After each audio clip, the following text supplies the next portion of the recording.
Hey, what's up, everybody? Bdf 44 coming at you with another video. All right, so I hinted at this morning in my NBA video recap. I didn't really want to get into all of that first. I was really interested in actually basketball play, but of course, you got the Cash Patel FBI investigation of the NBA coming down. They arrested a few NBA heads. Damon Jones, I believe, was arrested. Terry Rozier was arrested.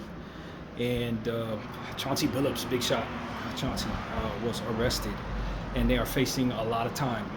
According to Ticket TV, I didn't see anything official on this as it pertains to how much time they may be facing, but these guys may be facing 40 years federal time for being a part of some type of gambling situation that is illegal. I did listen to Cash Patel's press conference, and he was essentially saying those guys have been arrested and there will be an ongoing investigation. I read somewhere 4 different teams involved, including my Los Angeles Lakers, in this investigation. I've seen other names pop up, different players that have yet to be arrested but are named in this investigation, including for a Laker, DeAndre Ayton. And former Laker Kyle Kuzma was mentioned. It's gonna probably be more names that come out in regards to these rumors. As is, those are just rumors. As at this point, I have not seen anything official naming those individuals. All of this is alleged, of course. There's a lot of things that come to mind, and we've had a lot of conversations, but I was listening to Ticket TV just now, and he said something that sparked my mind and made me start this video. So this is the angle I'm going to look at first.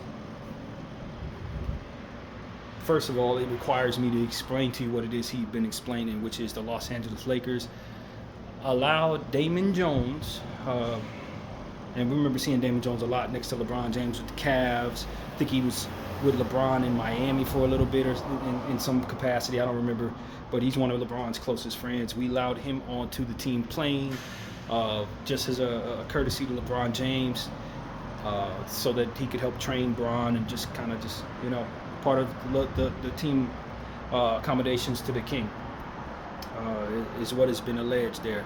And what he did allegedly was use his information about LeBron James' availability and sold it for a specific game against the Bucks. I don't know what year this was, I have no idea, but it's been said that he sold LeBron James' status information for the game to bettors prior to it being announced officially, so that they could have an inside betting opportunity.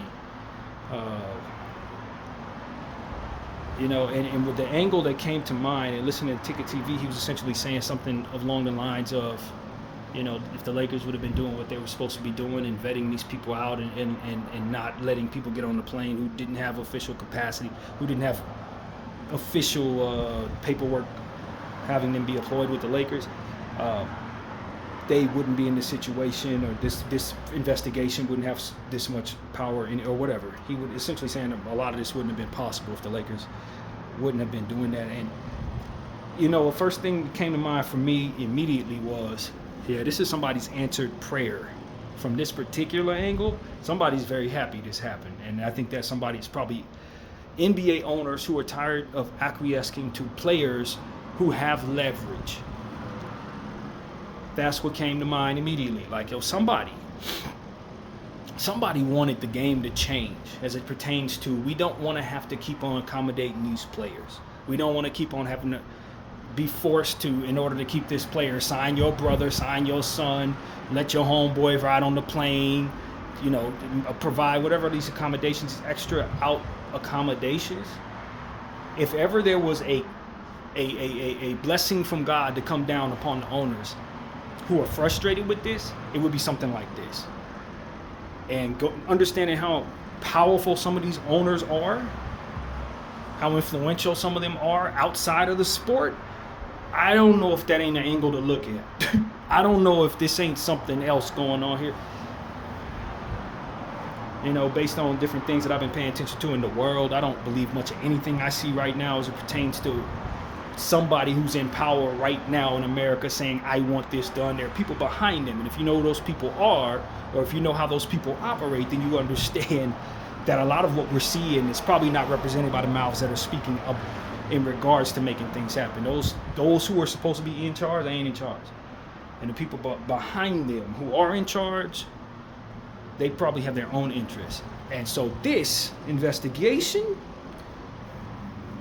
this feels like there may be something else going on. There may be something else going on that ain't got nothing to do with what is being told to us. And there may be some people who want some things to shift permanently, and this is a solution for them. That's what it looked like to me.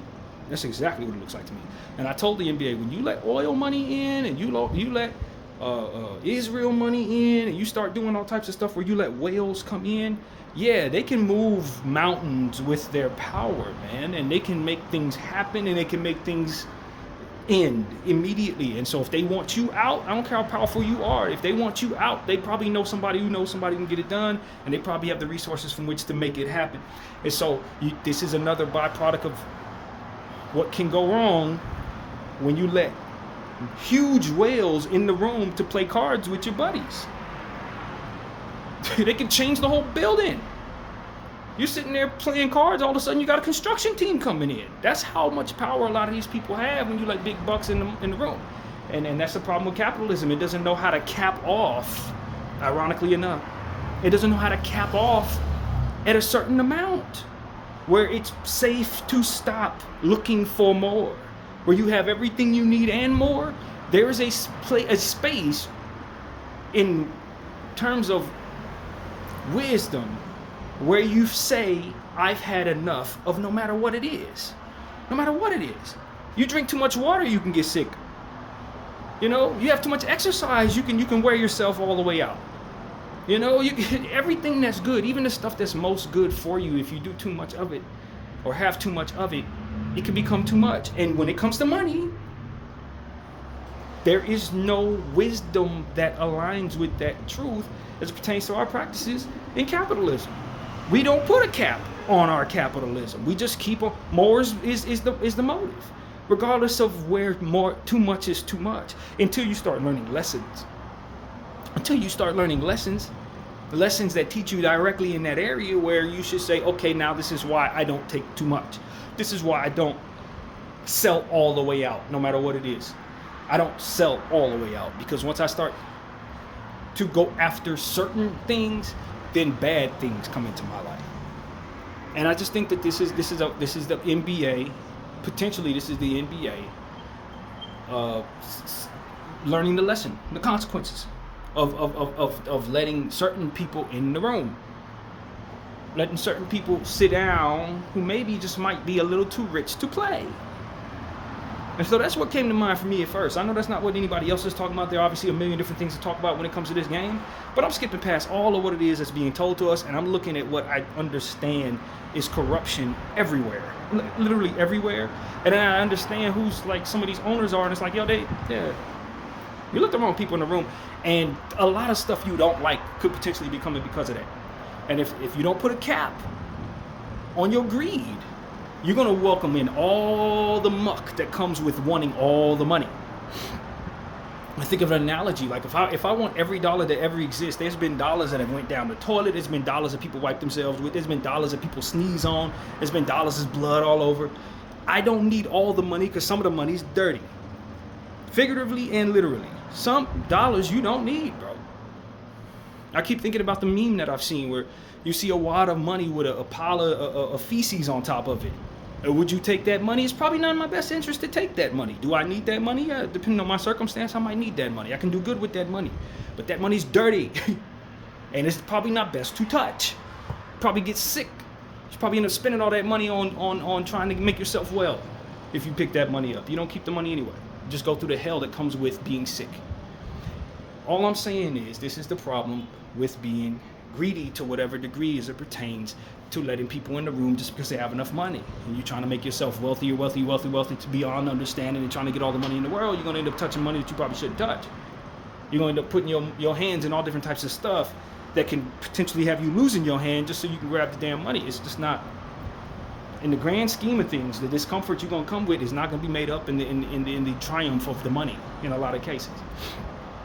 It speaks to, on the surface level of what we're talking about, the greed of gambling, and how people can have millions of dollars but still find themselves in situations like this. I was thinking about Terry Rozier, for example, and the humble circumstances from which he came. Understanding some of his background, some of the struggles he had, only to find himself make it in the NBA, only to find himself potentially facing life in prison any damn way. He might as well just stayed outside. Why go through the path of going so hard to make it just to find yourself faced with the same amount of time you would have been faced with if you would have just stayed in the streets? You know, moral of the story is, even when you make it, there still is a responsibility to cherish what you have and to follow certain wisdom so that you don't find yourself on the back end of your successful life still finding yourself in prison any damn way. That's what comes to mind. Like, some people, they just don't understand where you don't need every damn thing. Some things you don't need. Some things are not for you. Sometimes too much is literally too much. And just because we are living in a culture where we don't look at that thing and say we've had enough of that, doesn't mean that the consequences of having too much won't meet you at your doorstep once you get too much. You're gonna get too much. And then a lot of us are waiting for culture to tell us when something is appropriate. We are waiting for others to say when it's wise, but collectively we haven't learned certain lessons to actually know that. Sometimes you just gotta have certain intuition that you apply to the unprecedented. That ultimately will lead to you having the best of circumstances. What I mean by that is, just because somebody hasn't told me, in my world around me, people haven't told me I shouldn't touch fire.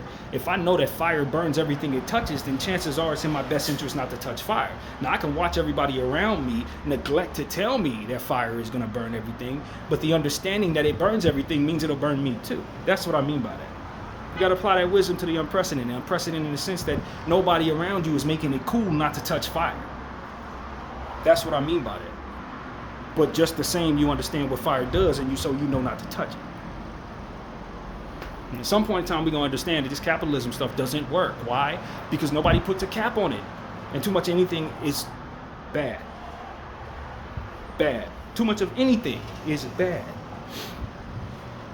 And in the quest to get too much, you end up taking on too much.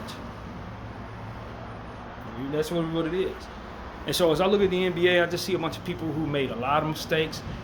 I see a government that potentially have done some variation of that in their own way and are now trying to use this as a means to take their attention off of something else, take our attention off of something else, whether using this as a distraction for many different mistakes that they've been making, for many different things that they've been doing that they've ultimately taken up, bitten off too much than they can chew. I don't doubt that that's also what's going on above this investigation, within this investigation, and probably underneath in some areas too. So at some point in time, the idea that we need to find a way to cap off some of our greed in this world needs to come from the consequences and the lessons learned from circumstances that are happening now. If ever we learn to cap our greed, it would have to be right now. When you pay attention to what's going on in this world, all over the world, people moving in different directions that don't align with what it is that they ultimately would, for the sake of trying to keep certain things intact, which probably need to come down any dang way. And if you follow me enough, we've had this kind of conversation many times in many different ways. And one of the reasons why I haven't brought up a different aspect of this, for which has to do with the hypocrisy of the NBA trying to incorporate sports betting into everything that they do, and then at the same time trying to condemn betting in sports, is just because I've made that video already. I've made that video. Y'all saw that video. I made that video months ago. You know, we talked about that for almost an hour. And that this comes about on this day doesn't make anything different come out of my mouth in regards to that. In short, the hypocrisy is real. That's really what it comes down to. I was looking at excerpt that came on my screen, a snapshot rather, that came across my screen. It was essentially showing, Greeny on ESPN and everybody on his panel sitting there talking about Chauncey Billups and the investigation, and then on the lower right-hand corner of the screen, you see ESPN sports betting ads. Like, at some point in time, people are going to have to look at how ridiculous they look to the rest of us as they engage in open hypocrisy, which is something that you're seeing a lot in 2025 right now. Open hypocrisy clearly seen. People looking stupid everywhere right now. All over the place. People losing credibility by the second. And I know it's going to trickle down to some things in the future that we don't yet see right now. But there are a lot of people who are used to having solid reputations, who have been looked at as serious individuals, who have been exposed as hypocrites in the same manner all over the place. And I've seen it in multiple areas throughout the course of this year. And so this is where we are with this investigation as it pertains to my point of view. It comes down to, for me, greed. Greed and people doing unwise stuff that ultimately we're going to be having learned our lessons from their mistakes. That's what I see. They're going to be a different way to teach people how to handle these circumstances based on the fire that these people ultimately getting burnt by when they reach for it. And so, yeah, man, I don't know, man. I think it's, the NBA is in a lot of trouble. When you talk about Adam Silver and some of the stuff that he's allowed in his organization on his watch, he's in some trouble. There hasn't been any, from what I understand, any press conference on this. That's not overly surprising, but it is something that probably looks bad PR-wise for them. But it would look even worse if he answers these questions that they're going to issue him the wrong way. So you got to take what you can take from that. Adam Silver, the NBA, for me, what I find myself frustrated with is just the potential of the distractions for the teams. Because at the end of the day, people are running around trying to live their dreams, trying to maximize their athletic prime. And the NBA, operating unwisely and bringing about such a massive distraction to the circumstance potentially affects what they do negatively. Athletes can run anywhere around the world, and with the presence of social media, we don't need a big platform like the NBA necessarily. You just need the talent and somebody to hold a damn camera and watch them run. The structure of it all is very important, and I love the NBA. I've enjoyed it my entire life. But if they're gonna run it into the ground, it's not like athletes can't find other platforms for which to display their talent. So I would tell those who are, who own these teams, who their valuations of these teams, y'all have to be careful to start straightening up and flying right and make your next move your best move. Because some of these teams, you bought the Lakers for $10 million. They ain't gonna be worth $10 billion. You understand what I'm saying? If this crap keeps going, if you continue to let stuff like this happen, your teams ain't gonna be worth what it is you're paying for them. That's a real thing that y'all need to really consider, because I think a lot of people are just assuming inflation, assuming influx of more TV money, and the projections are just out of this world. But the mistakes you make along the way can derail that. And I think people need to be very, very conscious of just how fragile that can be. They're spending $10 billion on a basketball team, and then you got stuff like this popping off. Don't underestimate the tumble that can come from doing things the wrong way, and it messing up everything. So yeah, man, I just think at this point, Terry Rozier, Chauncey Billups, I think at this point when you're facing 40 years, you can best believe they're gonna be cooperating. Put it like that. They're gonna cooperate. So if there are other names that haven't been investigated yet, or if there are other names that are yet to be revealed, I would imagine that trickle down is coming. They're going to be some names. Hopefully guys kept their plate clean, man. Hopefully they kept their hands clean. That's all I can say. If you did what you're supposed to do, you probably don't have a whole lot to worry about. But if you didn't, It's scary hours right now for a lot of y'all. And as I said about Terry, I say about everybody else. What was the point of getting this far into success and all the sacrifices y'all made to find yourself where you at? Only to end up facing the same consequences that would have come if you would have just played outside. You know what I mean? If you would have just did things the wrong way the whole time. It's just like we talk about, money that you make illegally in the streets. It has an expiration date. You're gonna spend 2 years balling and 50 years in prison. Like that's bad math. That's a terrible exchange. I thought that only applied to outside. I didn't know that would apply to sports. Apparently. So yeah, that's where my head goes, man. I don't know. As a person on this level, don't have a lot. Sitting here watching millionaires mess up their lives trying to become billionaires or whatever the hell they're trying to do, 100 millionaires.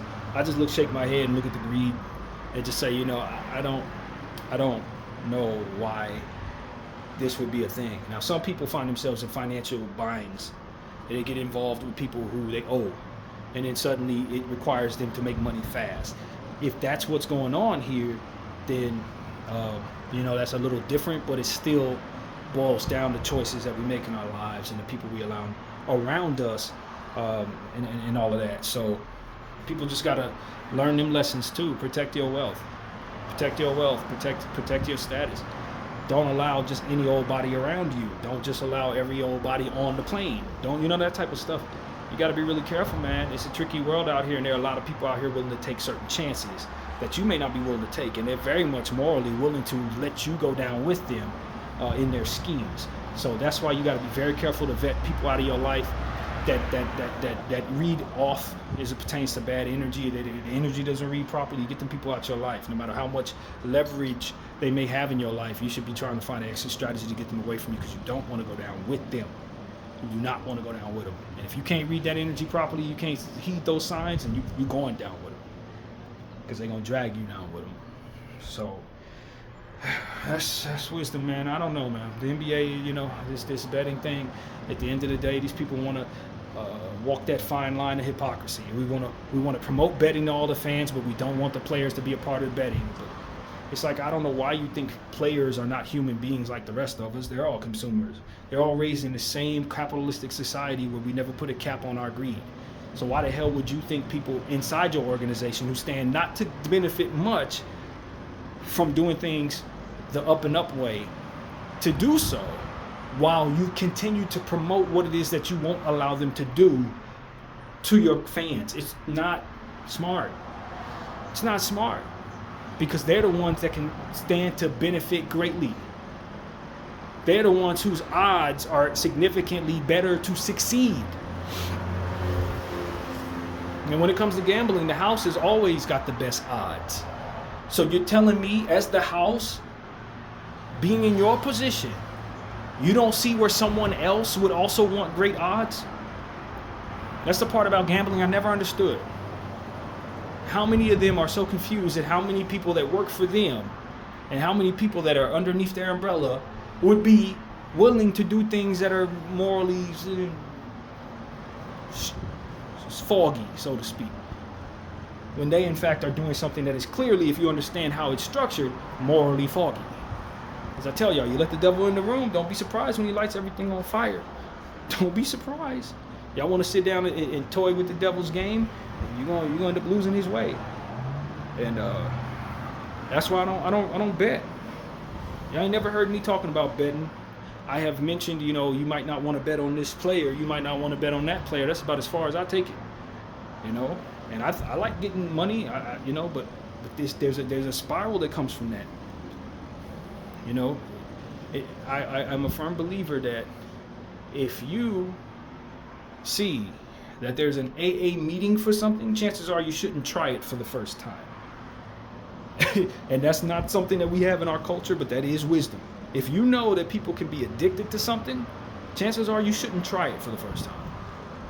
If something's highly addictive, especially if you have addictive personality, people have AA meetings for gambling, people have AA meetings for this and that, for liquor and this and that and drugs, etc. You probably shouldn't try it. Because you don't want to find yourself in a situation where you're addicted to it.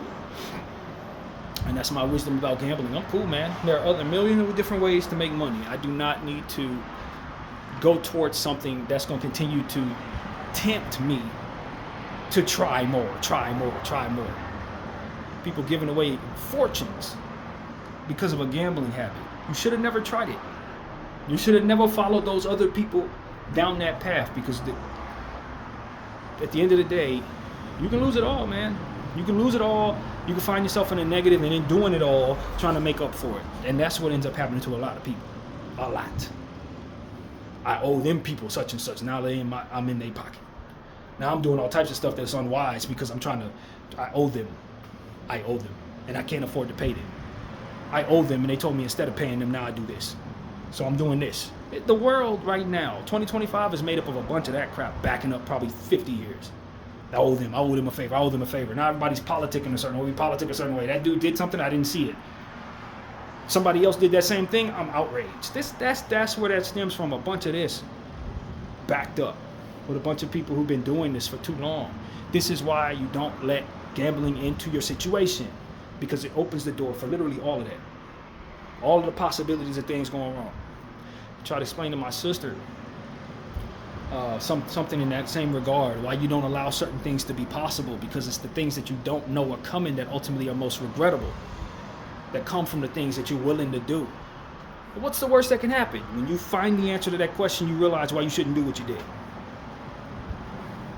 It's that you can't answer that question fully that leaves you vulnerable to those consequences coming your way.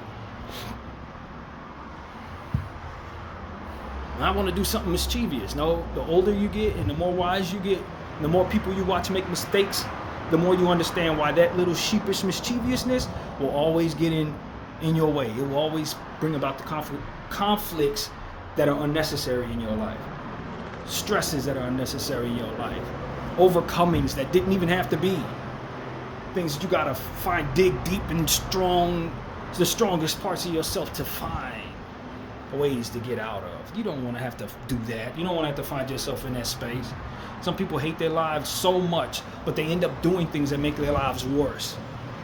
I'm so unhappy. Let me do this that creates 10 more problems for me, 10 more stresses that compound upon my head. It's just like, no, man. Stiff arm all of those things that cause all of those problems, and you will have a better life. And some people want it all. It's all or nothing. I gotta go all or nothing. I gotta follow this urge. I gotta feed this demon. And you're gonna end up hurting yourself doing so every single time. You know, it boils down to self-control, self-awareness, and a cap on one's greed. Simple. You know who you are. I can't handle that. I shouldn't try. Not even once. It's highly addictive. I don't need that. I should stay away from that like I'd stay away from any other poison. If we treated things like that the way that we treat stepping over dog doo-doo, or the way that we treat not putting our hands in shattered glass, we would be better in the world. The same logic you apply to that should be the same logic you apply to certain things that tumble forward these type of consequences. Don't look at that stuff as any good. It ain't no good. Many of us are keenly afraid of death, keenly afraid of sickness, keenly afraid of different things that are dangerous to us. But when it comes to these type of things, we don't process them being as dangerous. A good portion of us would not try to skydive because we're afraid of it. A lot of people chase the thrill, but this is for those who don't. We don't do these things because they're scary to us. I'm not going to try to see if I can break the world record for holding my breath underwater, because I'm probably not going to be able to pull that off. And if we apply that same logic, those same limitations to different things like this that involve temptation and greed, man, we'll avoid all the trouble and all the death that comes with that. But we don't.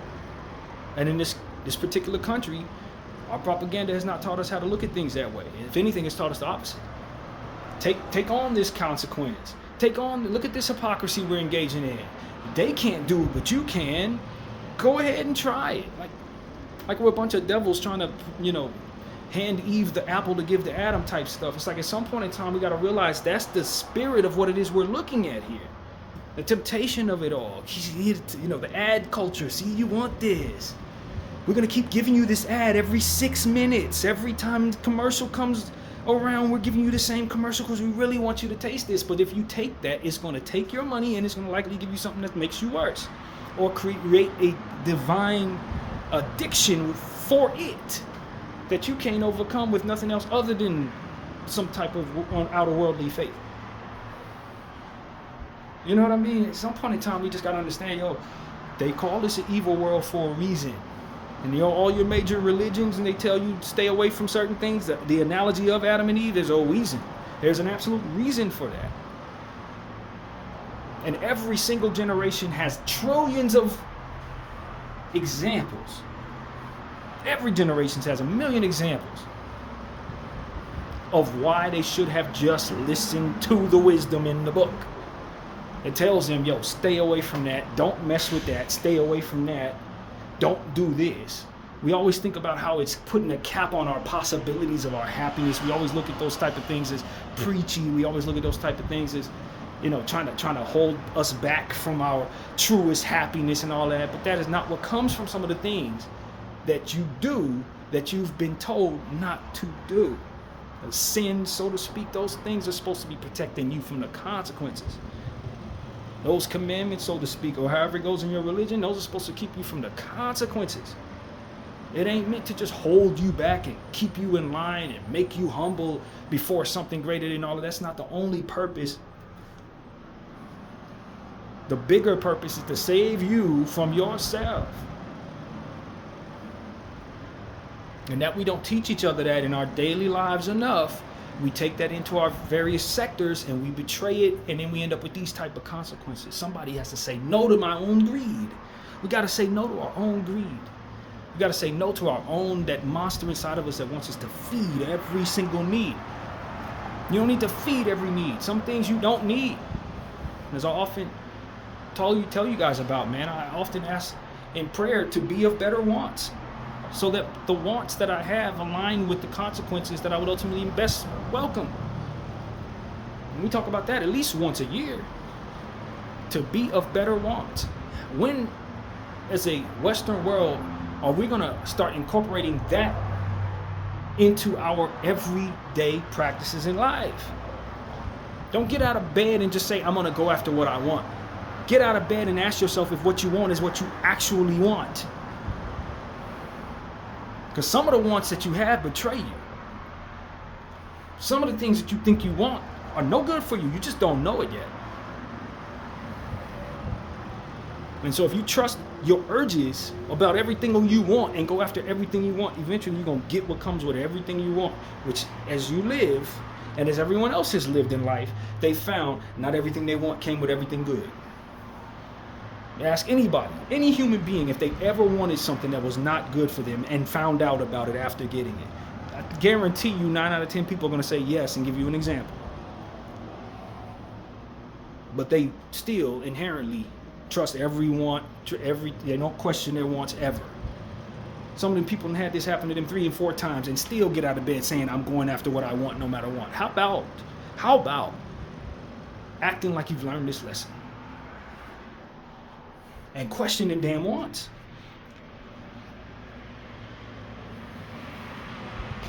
That's what comes to mind to me, man. I'm always thinking about things in a different way. This gambling thing, talk directly about it. A lot of people are going to talk directly about it. And that is wisdom. That's logic. That's normal. I am not normal in that way. I'm going to talk about all the different wisdom stuff around it because that's just how my brain works. That's how I view the world.